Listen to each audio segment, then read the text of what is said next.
Eastern Kentucky, where I was raised, where the wildlife and mountains call my name. I was born to hunt, I was born to guide, the camouflage on a rifle by my side. Just good old country boys chasing dreams in the Appalachian Mountains, fields and streams. From those white-tailed bucks strutting toms, the bugling elks that are on the run. Where those dreams are made, the trophies is our game. The TLC Outfitters is our name.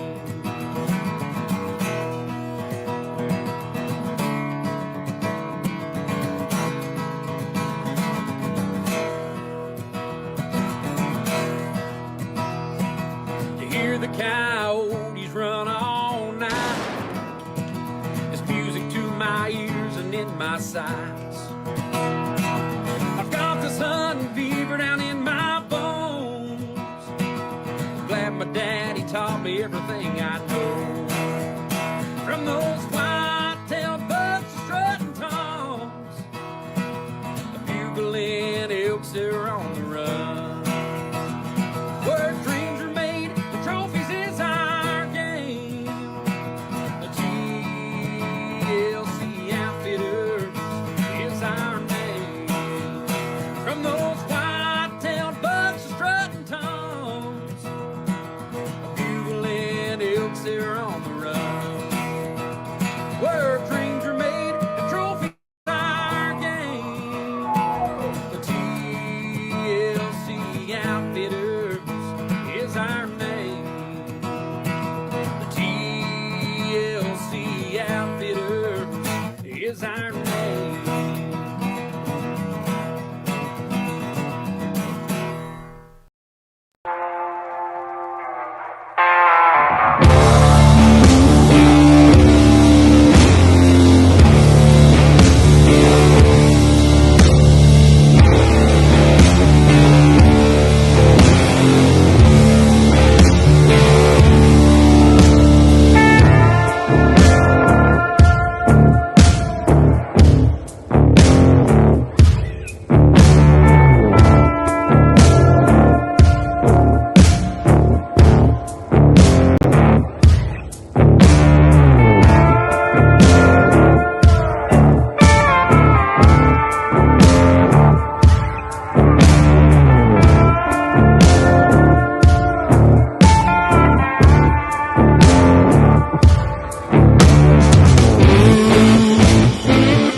Hey folks, happy Tuesday. Welcome to On Air and Outdoors with TLC Outfitters. Hope y'all are having a great Tuesday.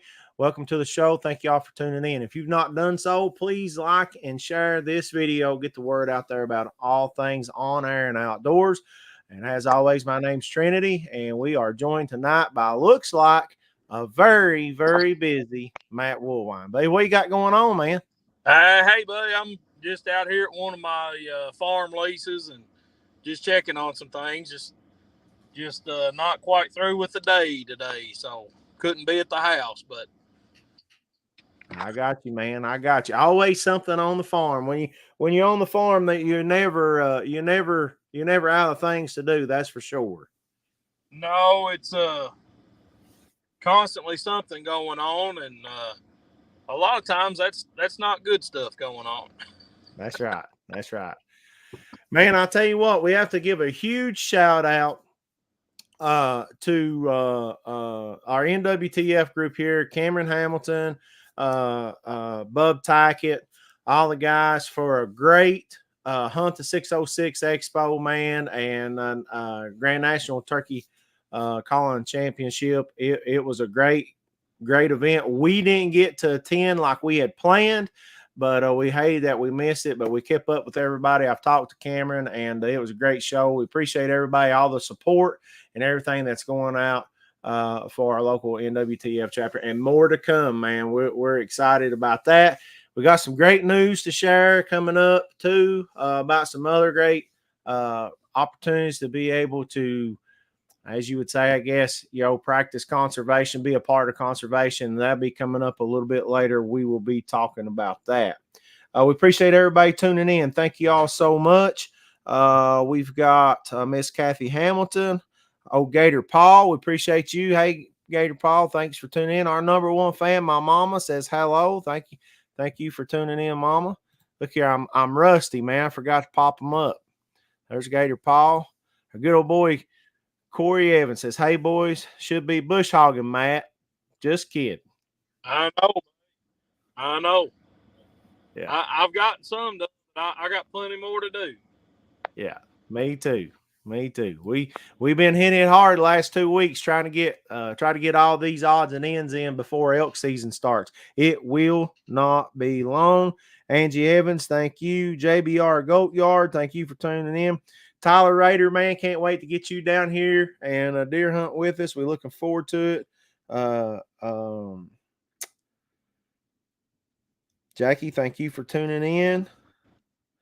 Our good old buddy Wayne Hargabus and Miss Lisa say hello down there at the Hacienda Hargabus. Is that right, Matt?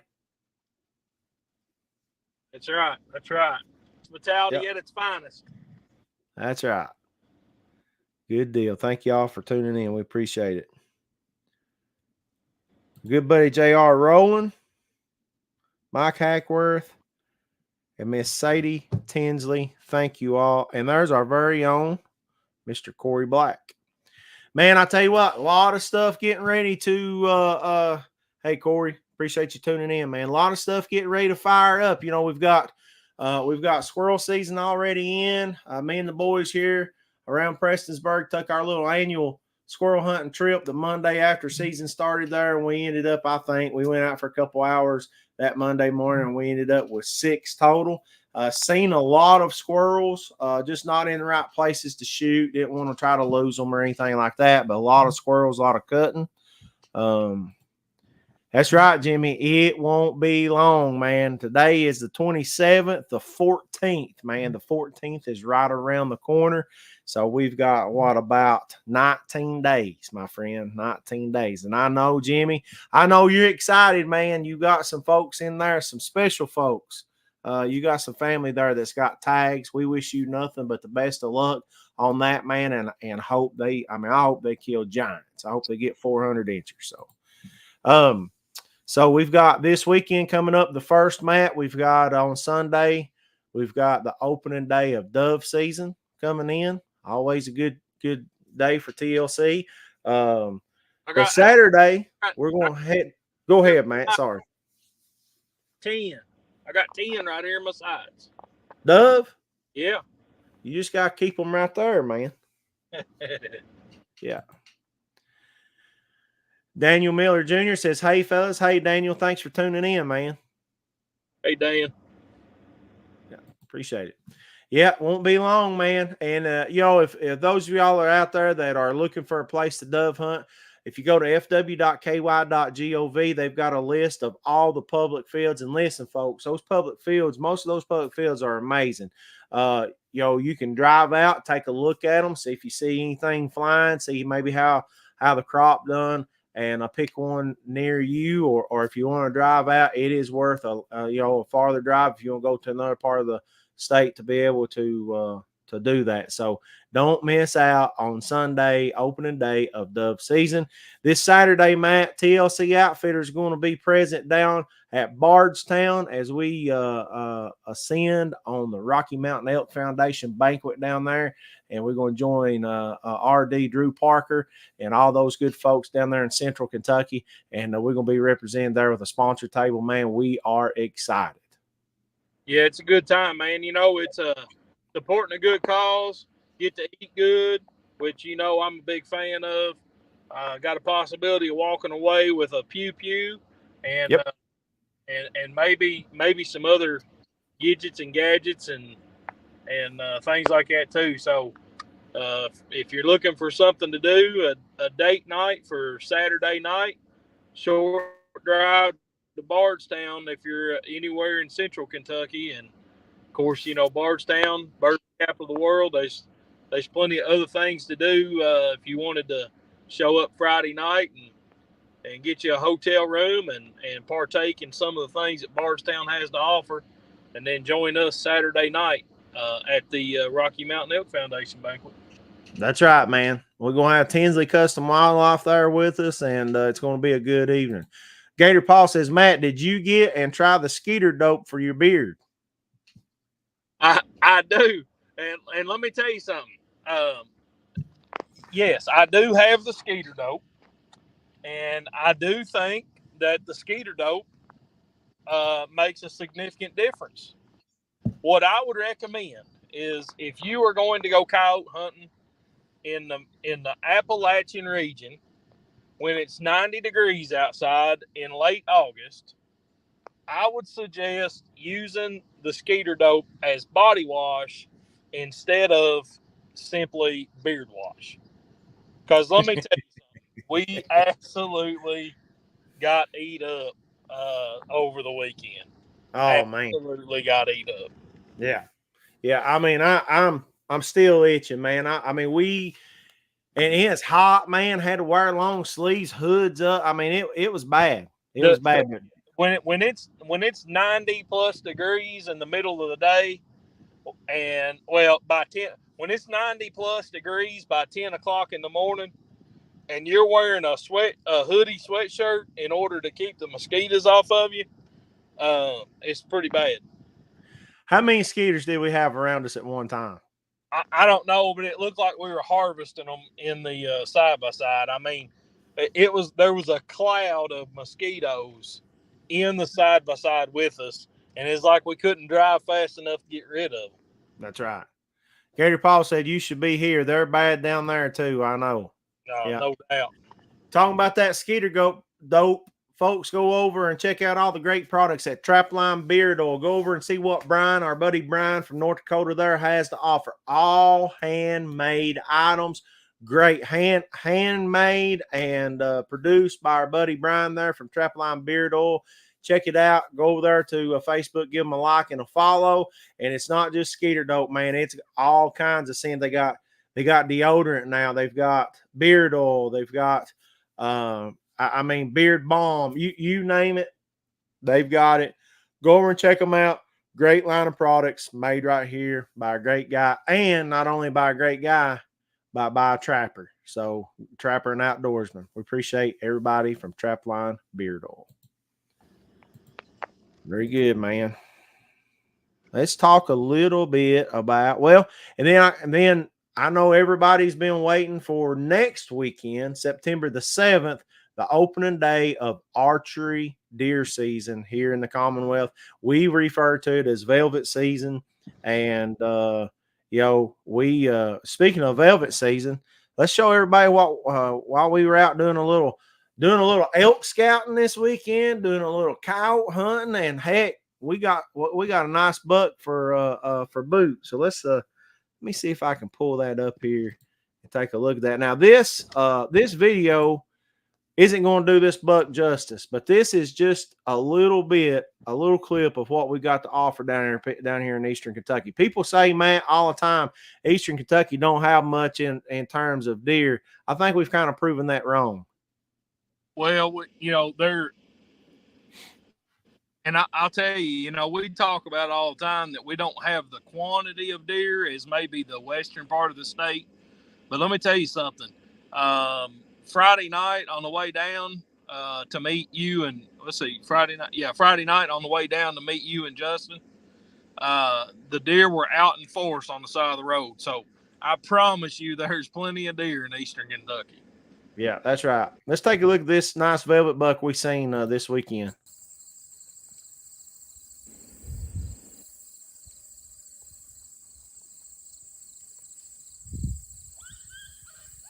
Now, that video don't do him justice. I'm going to try to back it up just a little bit. That buck, believe it or not, I believe that buck was coming into our coyote call to see what was going on. Curiosity kills the cat, and in the right time of year, curiosity would have killed that buck because he was a shooter, buddy. 20 inches wide, 9-pointer. at the very least. Pretty nice deer, man. I wish I'd have got the video in with standing up there looking at us, but just Yeah, just a thick antlered buck, man, and absolute brute of the Eastern Kentucky buck. And I'll tell you, we're excited to get after in this this coming velvet season. So pretty excited, man. Speaking of which, talking about this weekend, before we get into some elk news, that brings me to the Bicknell Bunch brag board. The Bicknell Bunch Outdoors. You got to go over, check them out on their Facebook page, Faith, Family, Farming, and the Outdoors. Great group of people, great inspiration. If you're having a bad day, you can just tune into their Facebook page, and they've got some pick-me-ups on there, man, and just a great group of people. Thank the world of these folks, and we appreciate them so much.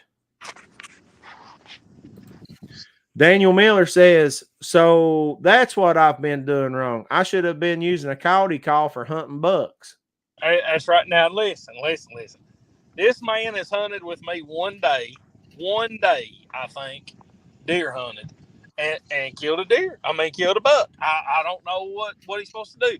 And then to top that off, I think his son hunted with me one day and killed a buck. So, yeah, I mean, I feel like I'm batting 100% with Daniel, with Dan and Daniel.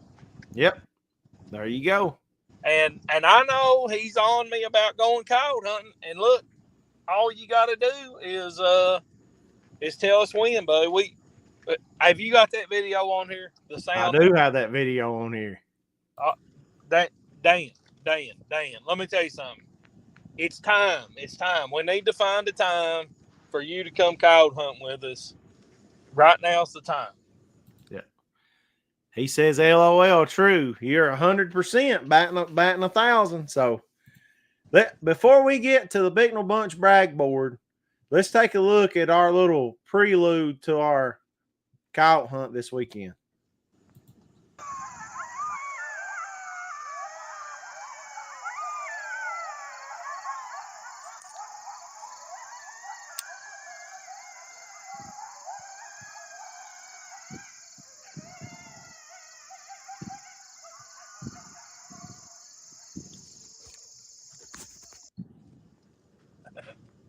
Folks, that's more than one coyote. Yeah. How many coyotes was that, Matt? They always sound like there's more than there actually is. But when we were sitting there, I thought to myself, there was probably 10 to 12 coyotes that were surrounded us. And, we had 3 different groups. And, right now is family bust up time for coyotes. So, we're starting to come into that family bust up when the pups are getting big enough to kind of move out on their own and kind of do their own thing a little bit. And so, figuring that there was probably 3 coyotes or something like that in each group, there's somewhere 9, 10, 12 coyotes right there surrounded us. And close. I mean, close. Yeah, real close. That's not a call. You're not hearing the call go off. We played the call. We muted the call when they started answering, and that's what you got. Those are calls answering call. Yeah, let's listen to that one more time. You're dropping signal just a little bit.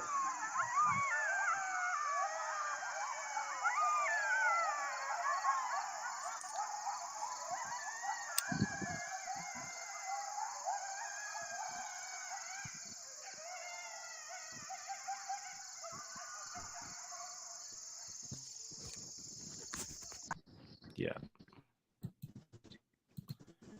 And the proof's in the pudding. Are you still with me, Matt? Yeah, you're breaking up just a little bit. So right there in that video where we showed you folks, not too long after that, Matt had brought on a howl, got them fired up, got them interested. And within, I don't know, Matt, what would you say, 5-6 minutes, we had them on us? Yeah.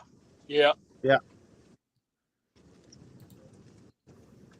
And right there is the one that we got. Now we seen a couple more. There was one more with this one, and then we had another one off in the distance, but just never really gave a shot opportunity. And we had another one that was barking at us pretty good, trying to slip around on him, but it didn't work out. We was a little bit late getting back to take pictures, but we were able to seal the deal right there on a nice Eastern Kentucky Yodi. Unfortunately, we were. Can you hear me? Yeah. Unfortunately, we were unable to set up right next to shoulder to shoulder with each other. But had we set up shoulder to shoulder, we definitely would have caught. We would have gotten two of those coyotes. Yeah. No doubt in my mind. But you were set up in one position, watching one direction, and I was set up a little ways away, watching another direction, and I could see that pair come in, but it would have been too much movement, and I knew you had a clear shot. So, Yeah. I would have had to get turned around about 90 degrees, and I knew you had a good clear shot. So look, one coyote's better than no coyotes. That's right, man. And the old 243, them old coyotes weren't the only thing barking and biting that night. We were able to knock him down. So, yeah.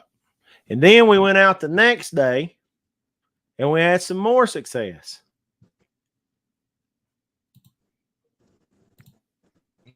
Huh?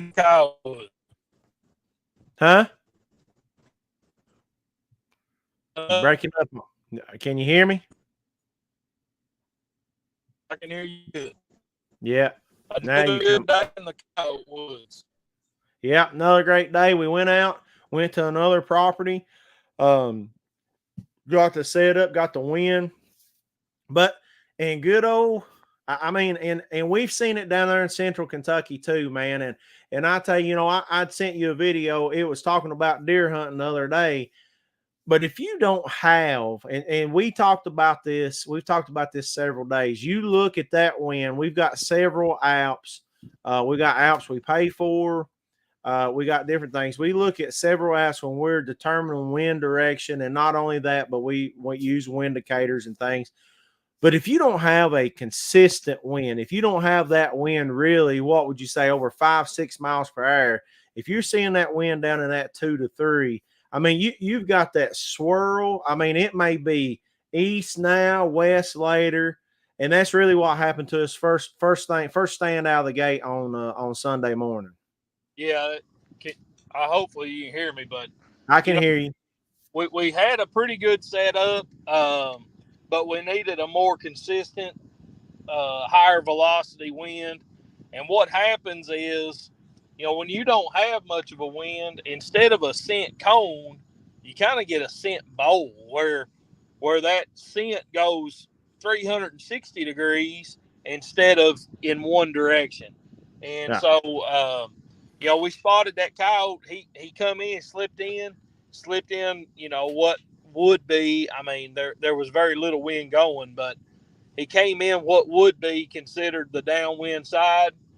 Seen him at 500 yards, and unfortunately he was right on the crest of a hill where we didn't have a backstop, and just didn't feel safe taking that shot because there's cattle on that farm. Yeah. So we didn't know what was beyond or where that bullet was going to go. But if he'd have been below the crest of that hill, we would have barked one out at him. Yeah. Hey, look at this guy right here, Matt. Look at this guy right here. You know this guy right here? Oh, come on. It's elk season. Oh, gosh. Yeah, well, I tell you what, we don't want to talk about that guy on the air too much.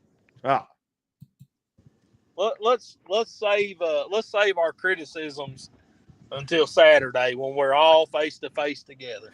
Yeah. And folks, that's Justin Tinsley from Tinsley Custom Wildlife. I hope you all are giving him at least hard time. I hope you're giving him a hard time. Yeah, we're going to give him a hard time, but I hope y'all are giving him a shout and a call, especially those elk hunters coming up. If you want award-winning taxidermy, That's it right there. And not only that, but also processing. So right there in Lawrenceburg, Kentucky, give him a call, and you too can give him a hard time. And after you meet him, I bet you will after you get to know him, don't you, Matt? Yes, buddy. Yeah, you got some of those people that's real easy to push their buttons, and they want to. I got two friends like that, Justin Tinsley and TJ Barthel. Their buttons say push me all the time, and I try to do it as much as possible. Oh goodness. Paul Scher said, "Oh, come on, I won't be there." I know, Paul, you won't be here to give Justin a hard time. We'll do it for you, buddy. We'll do it for you. But we were able, after we let that single get away, the wind kind of hit us in the back, and we knew, I mean, just the way the dog acted, we was able to go around. We knew the property really good. We was able to circle around and get a better wind, get a better position. We like to be high as we could. And man, I tell you, I mean, we were in the pay dirt when it come to coyotes on that second stand. And I know it looks like that Woolwine is the one that can't shoot very well. But let me tell you something. Woolwine is the one on the call on the electronic Fox Pro. Yep. That's what I do. Now, when we're together, Trinity is the trigger man, and I'm the Fox Pro man. So I just want to put that out there. When I'm by myself, I got to do both. So, but oh,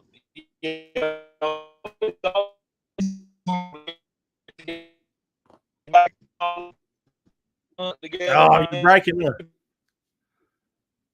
Can you hear me? No, buddy, you're breaking up, man. So, Matt's always working the call. He's got that X24 MFK X24 going, and he's really got this calling down to a science. Has studied a lot, and, has learned a lot about what not to do.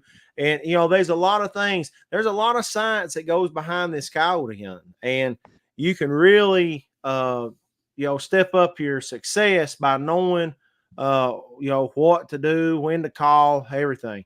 Justin says, but Woolwine can eat. They don't know where they pick on you at. Bob Hunt says, come on, Trendy, don't miss. I tell you what, Bob, don't listen to him. I don't miss much. And when I miss, most of the time I make it up. Right, Matt? Oh, boy. I mean, I'm trying to pull off these miracle shots, Bob, shooting at something with a body like this, because my guide, Matt Woolwine, won't bring a dang rangefinder. So, I just got to aim small, miss small, man. And, I got to make it happen. Yeah. So, can you hear me now? Yeah, I can hear you. Hard to hold the gun steady while you're chewing. Yeah. Yeah. So this is, what I was saying when I started breaking up pretty bad there is, me and Trinity go back a long time, man. 20 years ago, we squirrel hunting. We go out squirrel hunting, and he'd be 2 ridges over, and I'd call him and say, man, you need to come over here and shoot this squirrel. And he said, man, I'm a mile away. And I'm like, I don't care, come shoot this squirrel. So I enjoy just being out there, man. I obviously everybody likes it when they're successful, and when I say successful in these terms, I mean, bringing something home. But there's so much more success out there than just killing something. And me and Trinity get together, and look, when we miss, we're upset. I'll be honest.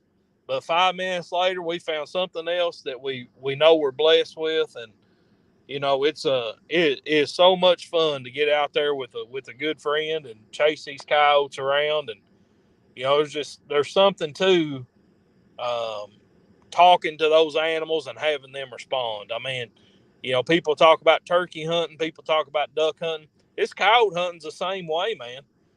When you're turning that call on, and they're, even if they don't show up, if they're answering you, it's an incredibly good time incredibly good time. So I'll tell you, man, for those people who like the turkey hunt out there, if you like interacting with turkey, when you get these things going and you make it happen, I mean, I'm not saying that a coyote's smarter than a turkey, but if you've dealt with them, a coyote's probably is pretty dang smart. But and coyote hunting this time of year, man, people don't really they think about all hunting really as a winter, especially when it comes to this. I mean, while you're out there elk scouting, just like while you're out there elk scouting, pop that call in, pop your rifle in there. If it's an area where you can, when you're done scouting and you pull out away from your core area, sit down and turn that call on. And it does not have to be loud. Like that first coyote on Sunday morning proved.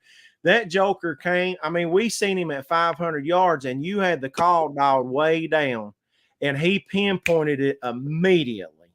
And their senses are just something else.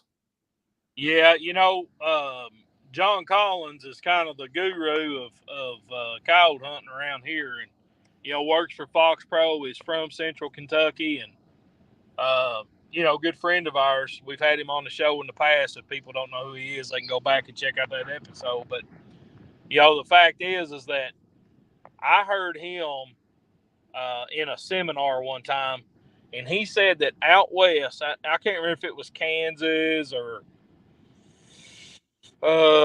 Montana or somewhere like that, maybe Wyoming, because he hunts all over the country.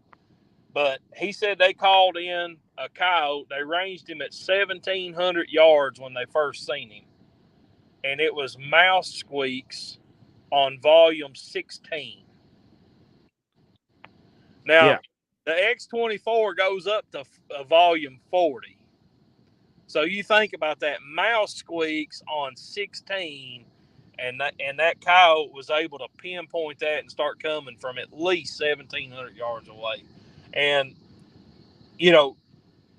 I've seen, not to that extent, but I've seen stuff that's just crazy. I mean, me and my wife turkey hunting, spot a coyote, 250 yards, lip squeak him in from 250 yards in a 40-mile-an-hour wind. I mean, you can't hardly hear each other talk, and lip squeaks, he locks right in on us at 250 yards, 40-mile-an-hour wind. I mean, it's just incredible how sensitive they are.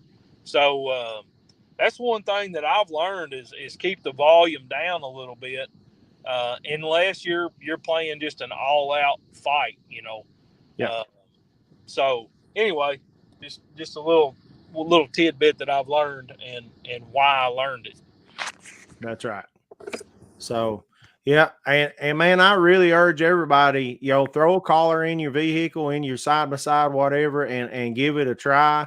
You don't have to have all the big fancy equipment. There's affordable equipment out there. And this is a great time to be coyote hunting. If you're looking to do some conservation work on your property, there's no better time than the month of August to what's left of August and even September to daytime coyote hunt. You can sure get after them and have a lot of fun. Paul Scherer said that enjoy the time you've got together. I've lost my two best hunting partners, man. That makes it tough. That and you're exactly right. It's not about the kill. It's about who you share it with. So very good. Man, let's talk about elk, man. It's not long. September 14th, opening day of Kentucky archery season, man. And I tell you, we need a cool down. Well, yeah, this week's kind of an anomaly. How do you say it? Anomaly? Anomaly. Yeah. Yeah, 98 degrees here for the next couple of days. Plenty warm already. 92 probably or 3 today, but it's supposed to be 98 before the week's over, and then get back down normal for the weekend. So them low 80s, that'll be a reprieve from this 98 degree stuff. But man, we still got a little time. I mean, all we can hope for is starting mid-September, so it's got 3 weeks to cool down a little bit. And if we can Yeah. get that, man, it'll be hopping out there. Oh yeah, man, it'll be good. We were talking. I was talking to somebody yesterday about, the difference in how, our elk herd is now compared to back in the day. People want to focus on numbers and focus on this. We can sit here and argue that all day long, man. But the thing about it is that the landscape has changed so much. Those people that thought that mining was all destructive and all this and all that. I mean, I think we've really seen the benefit that mining brought to our elk herd. And now we have all this inundation of autumn olives and all this thick stuff. We have to change our tactics when it comes to elk hunting now. It used to be they had a smorgasbord all the time. They had clearings. They didn't have all that stuff. And it's hard, man. Fish and Wildlife is fighting the fight on habitat work. But, I mean, you take a big group of men and women trying to do habitat work versus a few D11 dozers, there's no comparison. So if there's anything that's come from that, I hope people see, that in the heyday of the program, the correlation between the elk herd and active mining, which, brought about a bunch of reclaimed land. I mean, it's really showed us how important the habitat is to our elk herd. Yeah, that's every time people ask me, how's the elk herd doing? That's the number one thing, in my opinion. And I always bring it up.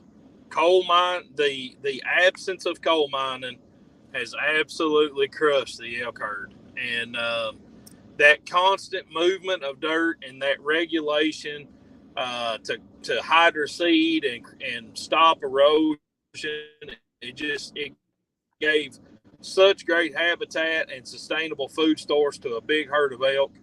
And now, instead of 100 acres of food source in one location, you might have 5 acres. And so instead of 100 elk, now you get the same, 5, 6 elk in a herd. And so scattered out and this and that. But that's always the number one thing that I point to is habitat loss, and the number one reason I think that we're losing habitat is the absence of coal mining. Right. And you're exactly right. The number one question we get during this time of year from our hunters is, what gear do I need? Just going over some of the things, closing out the show tonight, I want to touch on a bunch of elk stuff. So the number one question from everybody is, what gear should I bring? What should I bring for my hunt? What would you say to those hunters? Good footwear. Don't go buy boots the week before or 3 days before and not have them broke in coming down here. You're going to be miserable.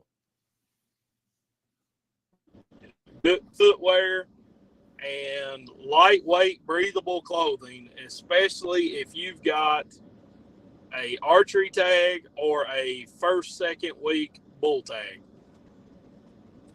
Yeah. Ben Moore says tall shooting sticks. If you're archery hunting and you're going to be using a crossbow, you need shooting sticks. And to me, in the terrain, in the scenario that we have, whether you're crossbow hunting or you're rifle hunting, I think the Primos trigger sticks are the best. Now, people like bog pods and this and that, but I like when you're on the go, you're not sitting down stand hunting and you're still hunting, you're on the go on your feet, to be able to grab that trigger, drop those sticks down, and it conform to the terrain and move, and the versatility. You need a good set of shooting sticks and to be able to operate them. And I'll take it a step further. Everybody's got, their crossbows dialed in. Of course, if you're shooting a stick and string, that's a little bit different, but everybody's got their crossbows dialed in, got their firearms dialed in. Get off of the bench once you get dialed in and make all of your practice from your shooting sticks and get in uncomfortable positions. Do a few laps around the house, raise your heart rate. Shoot from one knee, shoot sitting, shoot in a bind. Practice in real world situations, because even at best, it doesn't even come close when you got one standing in front of you. That's a good suggestion, Ben. What else, Matt? Well, I don't know. It sounded like maybe I was breaking up again, but lightweight clothing, Yeah, breathable. we heard that. Yep. Those are two very important things if you're going to be there. Those first couple of seasons of the elk world. Yeah. Justin Tinsley said everywhere we were the other day was thick, maybe 100 yards max shot. That's right, Justin. You can still get that long range. I mean, especially with the terrain, if you're up high, watching down low, whatever. But if you're in those flats, or depending on, that whole mindset that Eastern Kentucky is one big reclaimed mine and you can shoot along, that's not the case everywhere. And probably one of the big misleading things is, hunters talk to somebody that come down here 10 years ago or more, or, to hunt elk, and they get this story and they come down here expecting that. Man, they've been a lot change over the last 10 years. So, you have to understand these elk hunts are tough at best. Tough. Yeah. Yeah. Dan says you also need to drag along someone who can haul meat out without having a heart attack in the process. You know something, Dan? You are exactly right. And on 2 occasions, I've not been able to do that. I'm not going to mention no names or anything, and I'm going to leave that right there. But make sure that you got some health specs on your help, because it could make for a long, worrisome day. That's right. It just goes to show you how hard I work for my clients. Yeah. That's a good way of looking at it, buddy. What else, man? What other equipment? So we're talking about good footwear. We're talking about lightweight clothes, lantern clothes, rain gear. We're talking about a good set of shooting sticks. What else? And listen, y'all shoot those comments in here. We love to see them. What else, Matt, you going to suggest to a hunter? I suggest good binos and a rangefinder. Permethrin. Oh, yeah. Very much so. Permethrin. Yep.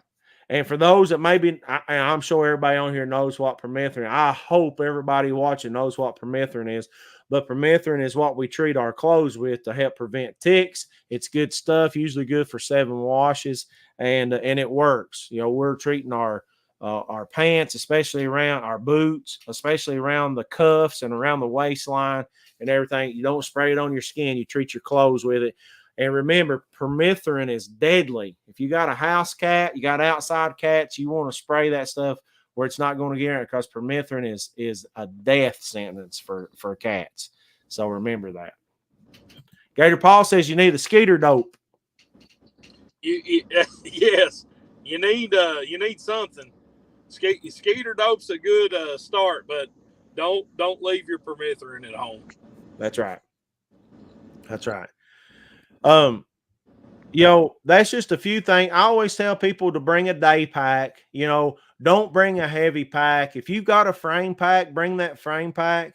Especially if it's a do it yourself hunt, but leave that frame pack in the truck.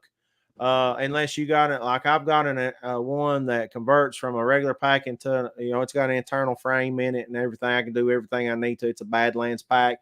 You do everything you need to with it, but I've also got the external, the ones that are just for packing out. Our very own RJ Johnson says a water bladder. Plenty of water. That's right. A water bladder is good if you've got that ability to put that in your pack.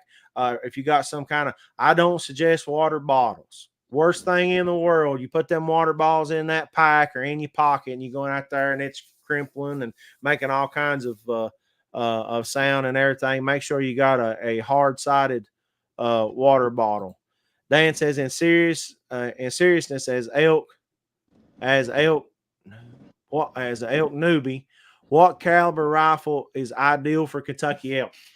This is a good question, Dan. The rules, the rules and regs are it has to be 270 or bigger. Okay. 270 or bigger. Now that's caliber. That don't have anything to do with the casing or the charge. For instance, 7mm 08.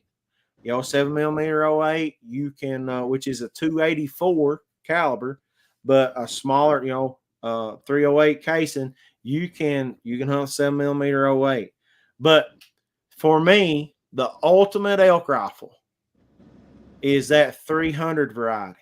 300 Winchester short mag, 300 Win mag, 300 ultra mag.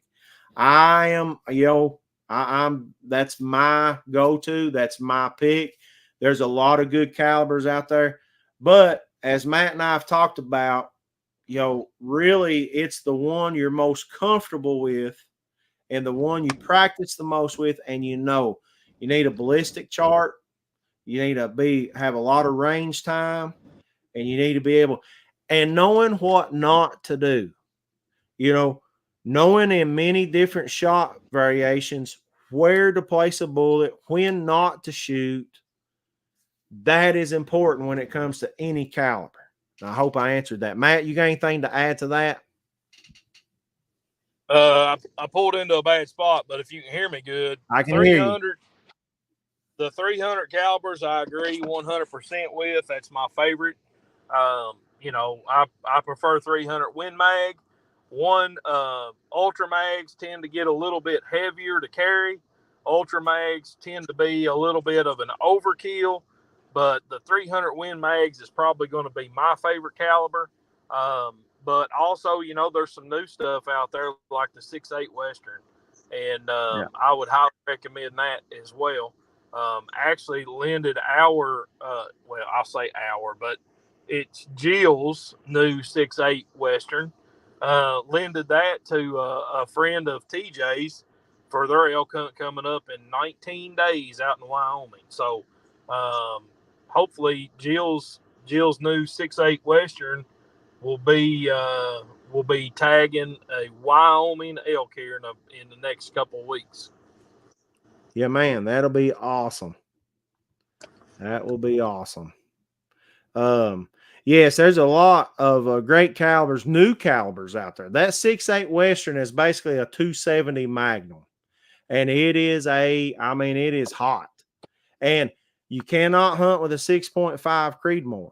That is not legal. That does not meet the caliber specific, but 6.8 is a 6.8 is a 270 caliber. So that is legal. We got a comment here by Justin that says he is going to be taking a 300 Win Mag with 180 grain, but back up for thick stuff with a 375 H&H 300 grain. And then that brings us into our very own Ben Moore that says quality ammo designed for elk. I always tell people, shoot the heaviest bullet that you can. 180 grain is going to be better than 150 grain. The whole mentality in Eastern Kentucky is that you got to shoot a lighter bullet to get a fight. That's not true. There's not enough difference that you're going to be able to tell. So shoot the heaviest bullet that you can. Quality ammo designed for elk. So when you think about things, and I'm going to get critics and I'm going to get people saying all kinds of stuff, and look, you do you, boo, and I'm going to do me. But I've got, what I'm talking from is 19 years of experience. You look at ammo like Core Lock, Fusion, things like that don't have a good ballistic coefficient, is going to be more rapid expansion as when you shoot and that bullet penetrates. You're talking about thick hair, thick hide, thick bone. So you want something that's going to penetrate into the vitals. So, you're looking for something, that holds together, a trophy bonded bullet. Even down, and people's going to disagree, even down to a nozzler partition. We used to preach that back in the day, and we kind of got away from that. Barnes triple shock. And there's a lot of good copper bonded bullets out there. So you want something with a very controlled expansion to be able to push through to those vitals. Practice, right now, practice, of course, now keep in mind, for our rifle hunters, you've got just a little over today's the 27th, September 28th, the first day of week 1 bull firearm. So you got about a month. So what I've told our hunters is practice with the cheap stuff. The last month or so, really dial in with your quality ammo. So both of those, Justin's bringing them back up, shooting heavy grained ammo. Ben says quality ammo designed for elk. Anything to add to that? Not really. I feel like we covered it pretty well there. Shooting sticks, confidence, a good rifle, and a good ammo, and make a good shot. That's right. And I hope everybody has got some steps in, got a little bit of cardio in. You don't have to go to the gym every day. You don't have to do that, but you need to definitely get some steps in, work them old lungs the best you can, because you're going to put some steps in if you're going to be an elk hunter. It's not going to be easy. The days of grocery shopping, I'm going to leave that right there. The days of grocery shopping is over for elk, and you're going to have to be on your feet. Now, everybody's got limitations, and we hunt to our hunters' abilities, but really and truly, if you can get out, and if you've not done so, boy, you behind the 8 ball. But you need to get out, and you need to be stepping, you need to be walking some elevation up. You don't have to run, you don't have to do any of that. Elevate that heart rate, elevate your respirations, and get a little bit of wind in your lungs, as we say. Good stuff. What else, Matt? What else? What other kind of prep tips you got for these elk hunters coming up? Don't guide the guide. That's right. Are these elk hunts, Matt? Scenario: you've been out, you've hunted Montana, Idaho, Colorado, Wyoming, Oregon, Washington, Arizona, New Mexico, and you've harvested 15 elk. You gonna be an Eastern Kentucky expert? It ain't the same. It ain't the same. That's right. It ain't the same. The same. And we've seen that mentality cost hunters, whether it's their buddies that they bring in here as experts or whatever. We've seen that mentality. It is not the same. Learn from everybody, but listen to the guide. These guys are the ones that live with these things. That's got the years of experience in them. And I mean, we've seen world-class hunters come in here and just can't do it. Ben Moore says game bags and zip ties. Game bags are a must during hot season if you have to quarter an elk. If you're a do-it-yourself guy or gal, you better have some good game bags. Go order them, whatever, get them in here, and zip ties. Those game bags are going to protect that meat. And if you know how to do it, wherever that animal lies, you can actually tape that guy out, and you can already have a tarp right there in the hide, and you can work. The less dirt, the less hair, the less all that you can get. Putting them in those game bags is going to keep the critters off of it, like the flies and things. Very important. What do you think, Matt? Yes, I mean, all that's true. And what I would say is, we could talk about a gear list for days, but it's all going to depend on whether you're doing it yourself or whether you've got an outfitter that you're going through, because a lot of this stuff is going to a lot of this stuff that we talk about, your outfitter is going to take care of for you. That's right. Your guide's going to have that. So, your equipment list, your gear list is going to be different if you're doing it yourself versus being outfitted. So just keep that in.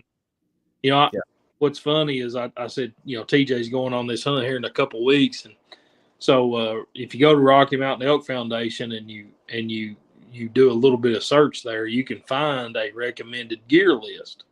And so I saw it and I thought it was kind of comical because there again, I like to push his buttons a little bit. And he analyzes and overanalyzes on his gear list when he goes on these trips, which I say overanalyzes, but it's what you got to do. If you're going on a major trip, you better make sure you got what you need. But so I printed off the Rocky Mountain Elk Foundation list and I sent it to him just so he could compare his list to the recommended list. Maybe there was something missed, or maybe there was something that he needed to be reminded about.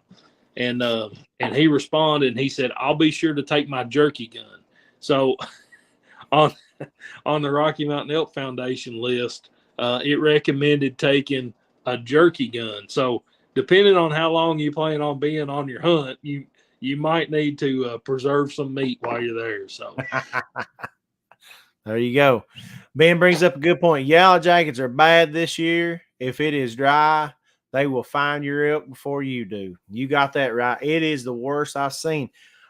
We spoke to an entomologist this week, and they surveyed a person's yard just around their house. Pretty good sized yard. They had an average of a yellow jacket's nest every 50 feet. It's horrible. And come September, those archery hunters are going to have to deal with this. Not only are you going to have to deal with it, being on there looking for that protein, you're going to have to deal probably with nest. If you're out and you're stomping along, I mean, you got to accept nature on nature's terms. You're only looking for snakes and whatever else. Yellow jackets are the worst I've seen this year. And if you've not been into a yellow jacket's nest, boy, you don't want to experience that. Trendy, touching on that, Saturday we had our run in with the yellow jackets. Nearly had a run in. I mean, there was 3 nests right there within. You're saying 1 for every 50 feet in that yard, but we had 3 within 50 feet of where we were standing. Yeah, and they were just bowling out in 3 different locations there that we could see. And that was in Knott County. So that's right in the heart of elk country. A lot of zone 4 hunters there. That's right. So good point. Another thing is you need to have a plan. These first 4 weeks are going to be hot. So you need to have a plan. Now, if you're doing guided, your outfitter should already have a plan and some options for you, but really it's still up to you to what you want to do with processing. So many people want to take these things back home. And I understand that. But if it's 90 degrees outside, unless you've got a real controlled environment, you want to get that thing cooled down as fast as you can. And getting it 2, 3, 4 hours away may be a challenge. And if that's what you want to do, you need to talk to your outfitter about that. Or you need to listen and use your local place. There's a lot of different options. Also, you need to keep in mind your trophy. You're going to have taxidermy done. And Justin's on here, it won't take long if you don't take care of this animal and its hide and everything. It won't take long for that hair to slip. And mister, elk capes don't come along very often.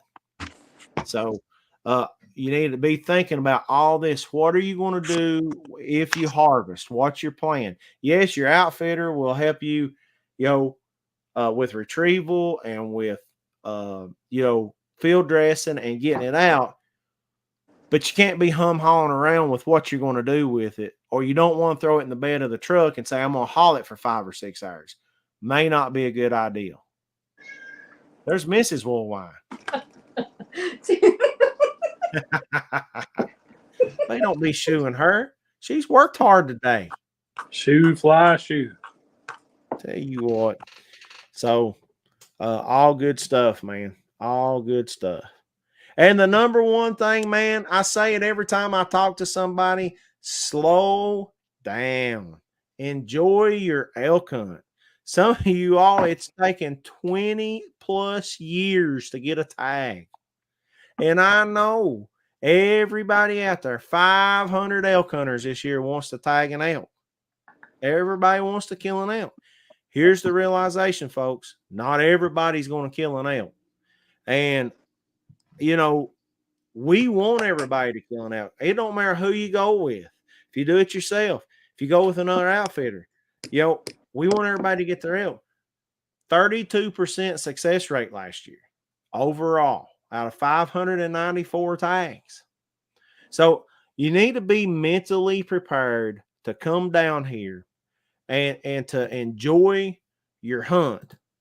Enjoy, all the surroundings and everything, and take it all in. And if you're just basing it on a harvest, you might be sorely disappointed. I don't know what to tell you, and I don't mean that in a bad way.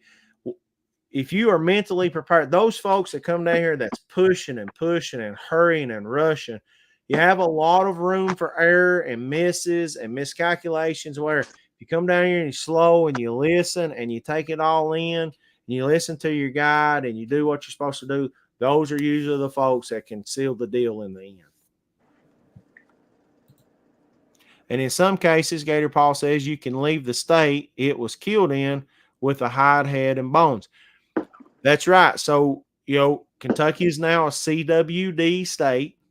So we have to make preparation for that. That means no cerebral spinal matter can leave this state for another state. So those are things that have to be taken in consideration. So you can leave those a lot of time with the processor. In our case, we not only got the best taxidermist in the state, that's also the best, one of the best processors in the state, but we also have arrangements to get your trophy to that taxidermist if we have to use a local processor. So, and then there's shipping that can be done. So there's a lot of options, but right now is when you need to be making preparations. What are you going to do and how are you going to do it? Work with your outfitter.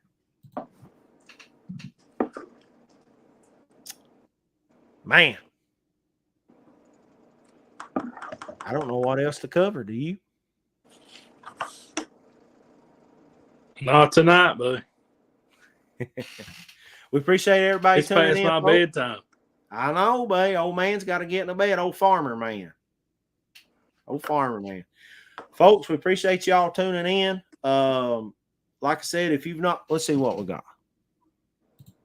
Corey Black says, bring game bags just in case. That's right, Corey. Ben Moore wants to know where we're dove hunting at, buddy. We ain't decided yet, have we? Nope, we're not decided yet. We'll let you know, Ben. We had good.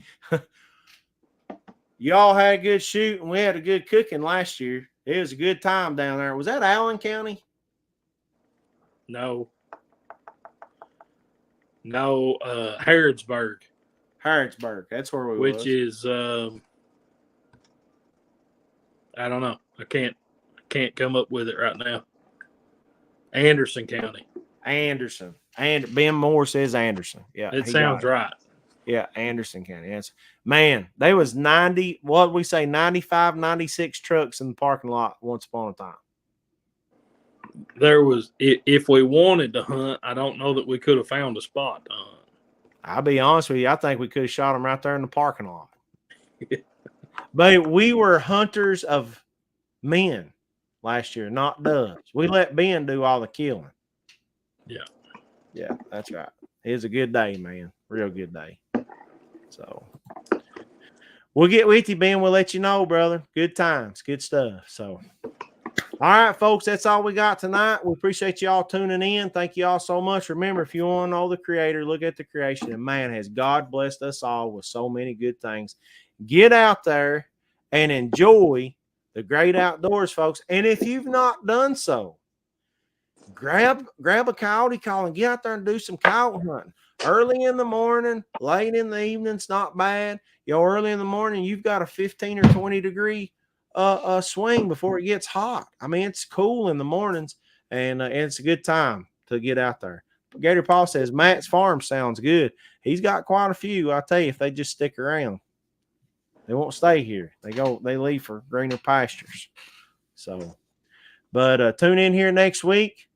Stay tuned all weekend. We hope to see some of y'all down at Bardstown. If you don't have anything to do, get on RMELF.com or Google search Rocky Mountain Elk Foundation and purchase you some tickets to the Rocky Mountain Elk Foundation banquet in Bardstown. We're going to be there Saturday. Come out and talk to us. We're looking forward to it and looking forward to some fun, some great storytelling.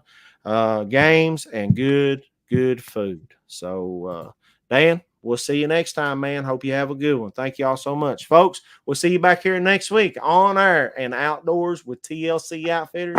Y'all have a good one.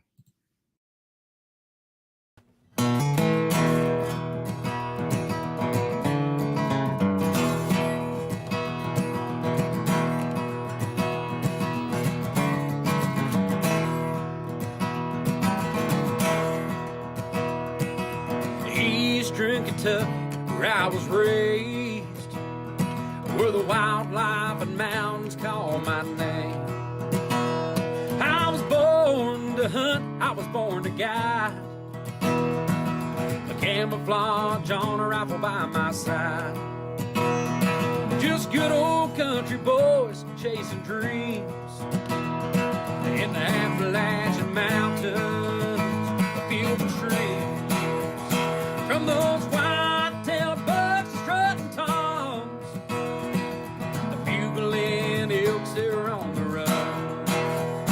Where those dreams are made, the trophies is our game. The TLC Outfitters is our name.